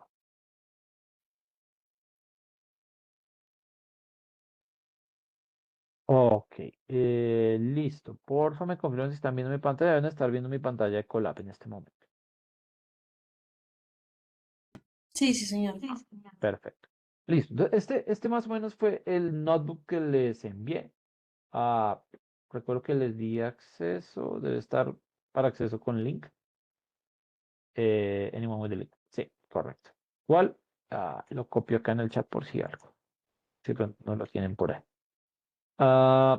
Listo. Entonces, también les adjunté el Parquet, el archivo en formato Parquet con la data. El tema es que, bueno, aquí digamos que hay dos formas de importarlo. Les dejé dos formas de importarlo por si tienen algún inconveniente. Esta primera puede tardar varios minutos porque está haciendo toda la carga del archivo. Entonces, primer tema es que aquí estoy haciendo la instalación de una librería. Digamos que aquí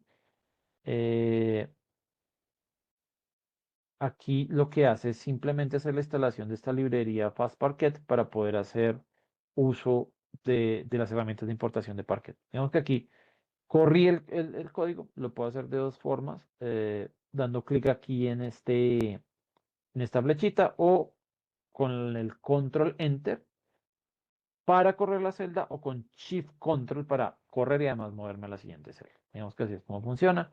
Cuando yo corro una celda, así la máquina virtual esté apagada, él mismo la empieza a encender. ¿Listo? Aquí lo que habilité fue esa librería y ¿qué pasó acá? Perdón, un segundo, vuelvo a cargar la página. No sé qué ocurre. Ya, otra vez. Ahora sí estamos en línea. Listo. Esta de acá que lo que me permite es hacer la importación de los archivos. Entonces le doy simplemente control enter. Y aquí me va a aparecer como este prompt para decirle elegir archivos. Ahí me voy a mi máquina y selecciono el archivo que les compartí. Que es el de Yellow Trip Data de 2017-01 en formato .parquet. ¿Listo? Entonces lo selecciono, ahí le doy a abrir y ahí es donde puede tomar, voy a cancelarlo porque es donde puede tomar varios minutos haciendo la carga del Parquet completo. ¿Listo? Ya después cargado, que esto ya que ha cargado a Colab, entonces simplemente es usar la función read Parquet para que lea ese Parquet y lo van a poder ver en un formato como este más o menos. ¿Listo? Esa puede tomar varios minutos. ¿Listo? La otra, que es un poquito más rápida, pero podría llegar a ser confusa porque lo que voy a necesitar es montar mi Drive, la cuenta de Drive asociada a la cuenta de Google que estoy usando para conectarme a Colab. Pero pues, justamente eso es lo que hace esta sentencia acá. Lo que me permite es proveer acceso a mi Drive. ¿Listo? O al Drive asociado a la cuenta que tengo allá. ¿Listo? Entonces, cuando yo corro ese comando, de nuevo, control enter, la flechita, además, me va a generar un prompt que me dice, oiga, ¿quiere conectarse o quiere darle acceso a Colab a su Google Drive? Pero aquí le digo, sí, no hay lío. Le digo continuar. Y ahí él va a montar el drive. O sea, voy a tener como una visualización, una copia, perdón, de mi drive aquí en los archivos disponibles. Entonces, por ejemplo, cuando yo le doy aquí a este foldercito, a esta carpeta, voy a encontrar mi drive personal ahí abierto y voy a encontrar todos mis archivos disponibles. ¿Listo? Pregunta, ¿hasta ahí me siguen?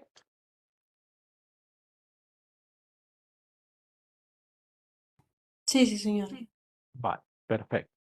Entonces, de aquí en mi drive, yo lo que puedo es simplemente decirle acá, puedo pararme aquí en My Drive y decirle upload o cargar el archivo. Entonces voy de nuevo y busco mi archivo, el .parquet, lo selecciono, abrir y lo va a cargar.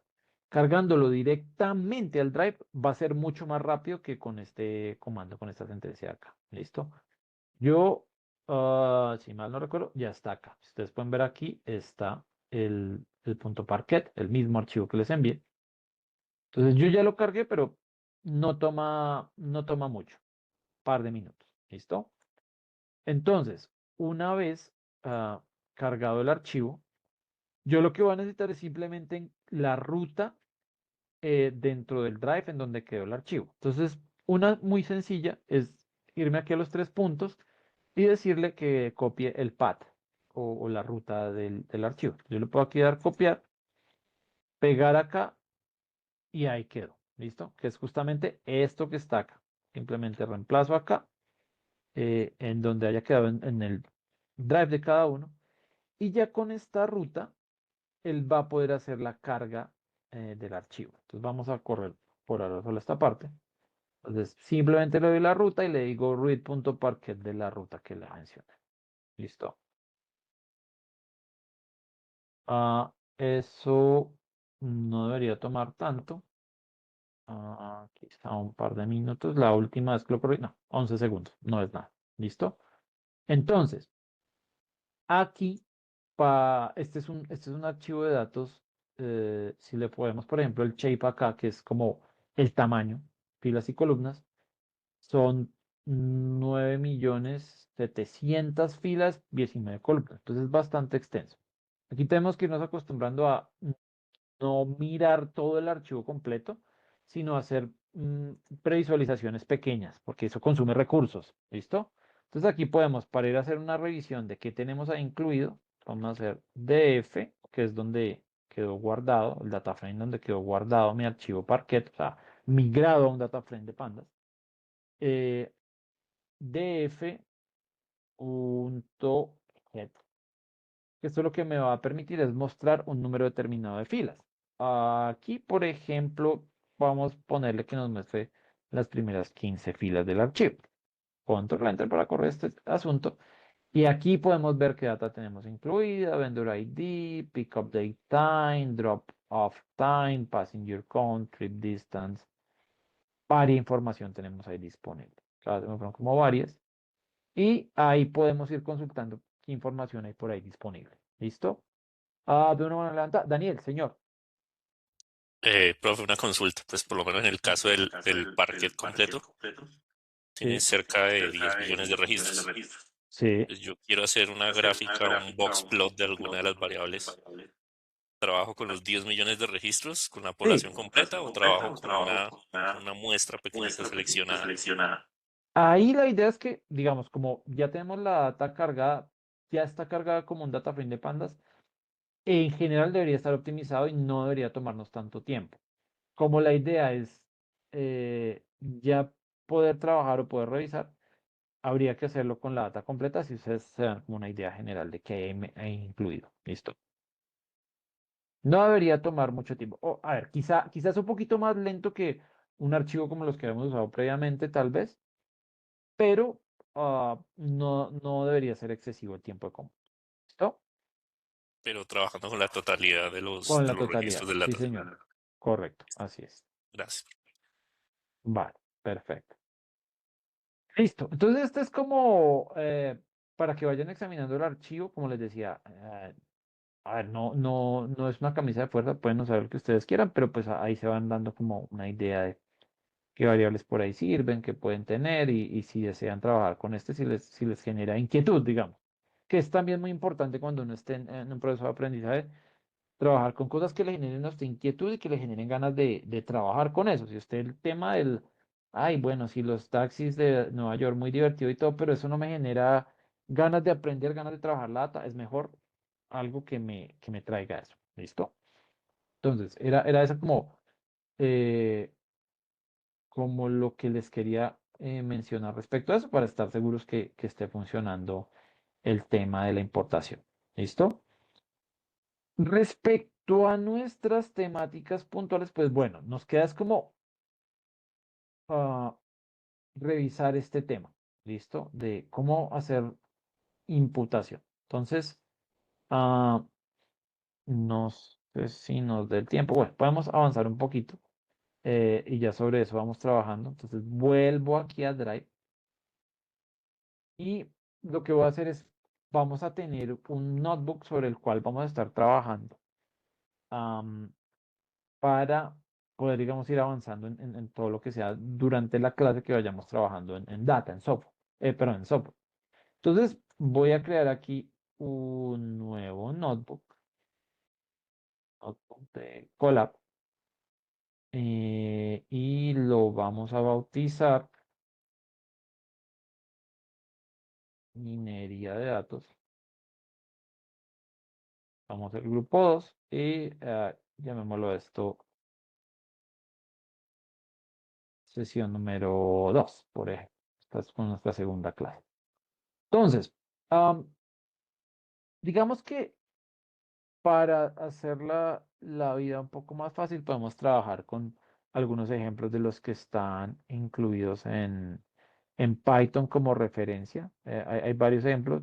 Quizás no es tan nutrido Python en los datos de ejemplo como R, pero hay algunas que otras cosas. ¿Listo? Entonces, sobre ese podemos ir trabajando.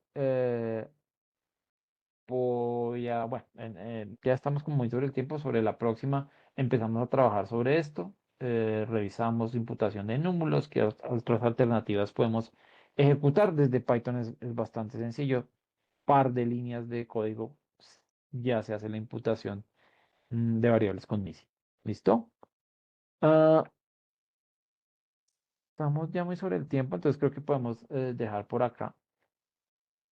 Entonces, no, pues nada, que tengan un muy buen resto de noche. Creo que estamos planeados para dentro de 15 días.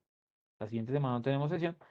La otra semana siguiente, o sea, como dentro de 15, tendríamos sesión nuevamente. ¿Listo?